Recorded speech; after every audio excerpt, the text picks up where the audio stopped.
অবশেষে ঘরের মাঠে সাকিব ফিরছেন, এমন ঘটনা রটে গেছে চারদিকে। দেশের বড় বড় গণমাধ্যম তারা এটি প্রকাশ করেছে। আসিফ আকবর বিভিন্ন ইন্টারভিউতে তিনি বলেছেন সাকিব ফিরছেন, সাকিবকে নিয়ে আসলে বোর্ড থেকে বিসিবি পরিচালক যারা আছেন সবাই আসলে কথা বলার চেষ্টা করছেন সাকিবকে ফেরানোর জন্য। আসলে সাকিব ফিরলে আসলে দুইটা লাভ, সাকিবের একার তো লাভ আছেই, তার সাথে সাথে বাংলাদেশ ক্রিকেটের একটা লাভ আছে। এই যে সম্প্রতি সময়ে ক্রিকেটকে আসলে যেভাবে আসলে উপস্থাপন করা হয়েছে বা ক্রিকেটটা আসলে যেভাবে আসলে আসলে সবার সামনে উঠে এসেছে সেটা খুব বাজেভাবে। আসলে ক্রিকেটের একদম আমরা যদি শুরু করি 5ই আগস্টের পর থেকে আসলে অনেক পরিবর্তনের কথা বলা হয়েছিল, সেই পরিবর্তনটা কিন্তু আহামরি কোনো আসলে এখনও রূপ নেয়নি। এরপর 3জন সভাপতি একই টাইমে ফারুক আহমেদ সভাপতি হয়েছিলেন, এরপর বুলবুল আমিনুল ইসলাম বুলবুল তিনি সভাপতি হয়েছেন ফারুক আহমেদের পরিবর্তে, তাকে বাদ দিয়ে। এরপরে কিন্তু আবার নির্বাচন হয়, সেই নির্বাচনে আবার বুলবুল সাহেব নির্বাচিত হন। এই যে এরপরে সাকিব আল হাসানকে নিয়ে নানা কথা। Gold's Gym across 30 plus countries with over 700 plus locations worldwide. Train anywhere, belong everywhere. Mirpur Sherebangla জাতীয় ক্রিকেট স্টেডিয়াম, সেখানে সাকিব ফিরবেন পাকিস্তানের বিপক্ষে 3 ওডিআইতে খেলার সম্ভাবনাও বেশি, যেমনটা বলছিলেন মিডিয়া কমিটির চেয়ারম্যান আমজাদ হোসেন, যে তিনি ফিট থাকলে, তিনি ফর্মে থাকলে আসলে তিনি মাঠে ফিরবেন। তো সাকিবের ফর্মটা আসলে কি? সাকিবের ফর্মটা আসলে মাঠে নামলে সাকিব এই 3টি ম্যাচের মধ্যে যে কোনো ম্যাচে আসলে তিনি সব সমালোচনার জবাব দিয়ে দিতে পারেন। সাকিব কিন্তু এমনই, সাকিব কিন্তু এর আগেও কিন্তু এমনই করেছেন এবং সাকিব কিন্তু এটা খুব প্রাউডলি বলেন যে তিনি আসলে এদেশের দর্শক, এদেশের অনেক কিছু বুঝেন, তারা আসলে কি চায়। একটা ইনিংস, একটা ভালো ইনিংস কিন্তু তাদের মনে জায়গা করে নিতে পারে সাকিবের সেই উষ্ণ ভালোবাসা। এবং সাকিবের ব্যাটের রান দেখলে কিন্তু দর্শকরা অনেক কিছুই ভুলে যাবে। আসলে অনেক কিছু বলতে আমরা যতটুকু বলি যে সাকিবের অনেক আসলে সাকিব নিজেই আসলে নিজের স্ট্যাটাসে অনেক কিছু বলেছেন যে তিনি আসলে কি করতে পারতেন বা কী করতে পারতেন না, সেখানেও কিন্তু দর্শকরা অনেক পজিটিভলি নিয়েছেন। তো এই যে দর্শকরা চায় ক্রিকেটার সাকিবকে মাঠে চায়, ক্রিকেটার সাকিব বাংলাদেশের হয়ে লাল সবুজের জার্সি পরে তিনি মাঠে খেলুক। এই যে সাকিবকে নিয়ে আলোচনা, এই আলোচনায় কিন্তু বিশ্বকাপ যে আমরা খেলতে পারছি না, সে বিশ্বকাপ না খেলার যে মন খারাপ বলি সেগুলো কিন্তু আড়াল হয়ে গেছে। সাকিব আসলেই বাংলাদেশ ক্রিকেটের ব্র্যান্ড, কারণ এমন একটা ব্র্যান্ড যিনি আসলে দীর্ঘস্থায়ী। সাকিব প্রায় 1.5 বছর ধরে ক্রিকেট খেলছেন না বাংলাদেশের হয়ে, বা 1 বছর।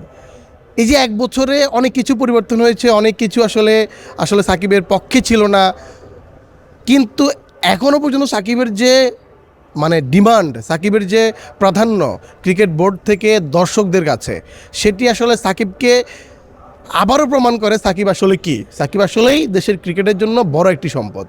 এবার আসা যাক আসলে শেষ পর্যন্ত লড়াইটা কেমন হবে। ধরুন এর আগে আমরা দেখেছিলাম যে আসিফ মাহমুদ সজীব ভুঁইয়া যখন ক্রীড়া উপদেষ্টা ছিলেন, ক্রীড়া উপদেষ্টা থাকাকালীন তিনি সাকিবকে ফেরানোর জন্য তিনিও স্টেপ নিয়েছেন, ফারুক আহমেদ তিনিও স্টেপ নিয়েছেন। শেষ পর্যন্ত কিন্তু দুবাই পর্যন্ত এসে সাকিব আবার ফেরত যেতে হয়েছে। এবার সাকিবের জন্য কি অপেক্ষা করছে?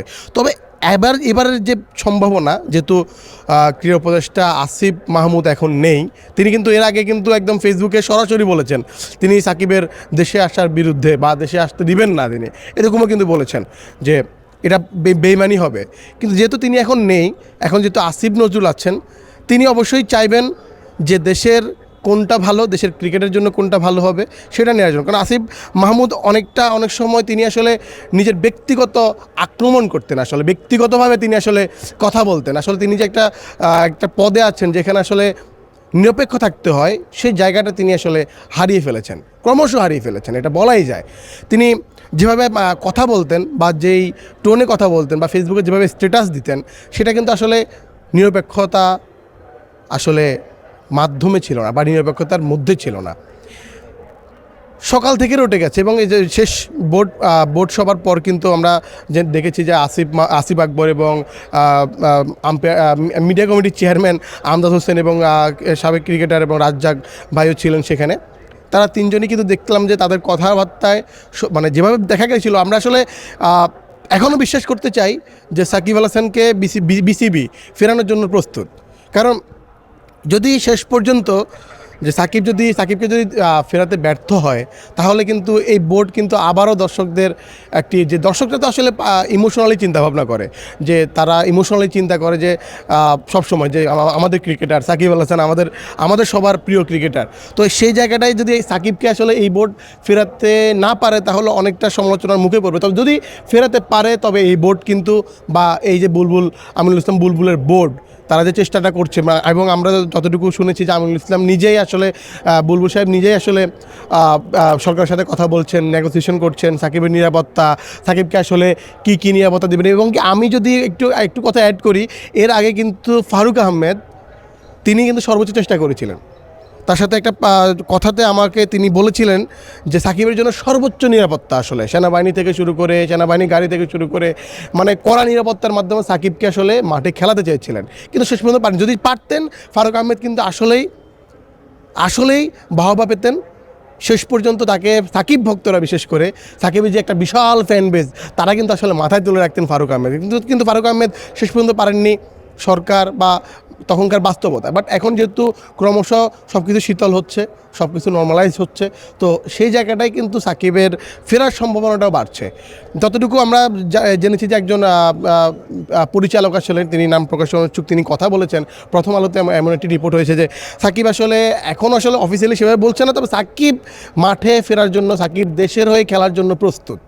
এই যে প্রস্তুত, সাকিব যে সবসময় বলছেন আসলে যে সেই ছোটোবেলার বাবা মায়ের কথা মনে পড়ে, যখন পড়াশোনার জন্য বলতো যে বা শাসন করতো যে পড়বি কি না, তখনও ছেলে বা বাচ্চাগুলো কিন্তু বলতো বা ছেলেগুলো কিন্তু বলতো যে আমি পড়বো, তা কখনো বলতো না যে না। এই যে সাকিব প্রথম থেকে যখন ভারতের মাটিতে তিনি টি-20 বা টেস্টের যে ঘোষণা দিয়েছেন যে দেশের মাটিতে সাউথ আফ্রিকার বিপক্ষে তিনি অবসরে যাবেন, সেই সময়ও কিন্তু সাকিব বলেছেন যে দেশের মাটিতে, এই দেশের প্রেক্ষাপটে সাবেক ক্রিকেটাররা কিন্তু সুন্দরভাবে কেউ বিদায় নেননি। অনেক বিসিবির সাথে তাদের মনোমালিন্যের কারণে, মাশরাফি যদিও তার ক্যাপ্টেন্সির বিদায়টা নিয়েছেন, কিন্তু সে কিন্তু অবসরে যাওয়ার ঘোষণা এখনও দেননি। এবং তামিম ইকবাল তিনিও কিন্তু অনলাইনে ফেসবুকের মাধ্যমে তিনি তার অবসর জানিয়েছেন। এরকম যে অনেক ক্রিকেটার আসলে, মাহমুদুল্লাহ রিয়াদও কিন্তু সেভাবে আসলে মাঠ থেকে বিদায় নেননি। থাকে না যে এই যে ক্রিকেটার পঞ্চপাণ্ডব, তাদের কিন্তু একটা বিদায় কিন্তু দর্শকরা দেখতে চায়। এবং আমি বিশ্বাস করি যে সাকিবের বিদায় যেদিন হবে, যদি সেটা মিরপুরে হয়, সেদিন মিরপুরের নিরাপত্তা দিতে বিসিবি হিমশিম খেয়ে যাবে। কারণ সাকিব শুধুই যে সাকিবের ভক্ত নয়, এখানে 18 কোটি মানুষের ভক্ত আসলে সাকিবের ভক্তরা অনেক। তো এই যে এখন পর্যন্ত যে কথাগুলো উঠে আসছে, সাকিবের ফেরা সম্ভাবনার জায়গাটা কিন্তু অনেক বেশি। কারণ এই বোর্ডের কথাবার্তা, তাদের স্ট্যান্ডের জায়গাটা, যে তারা যে আসলে একটা স্ট্যান্ডে আছে এবং তারা যে আসলে শেষ পর্যন্ত চায় যে আসলে সাকিব ফিরুক, সাকিবের এই তারা যে আসলে স্মরণ করছে যে সাকিবের এই দেশের ক্রিকেটে অনেক বেশি অবদান আসলে সেটা স্মরণ করছে এবং সর্বোচ্চ চেষ্টা করছে।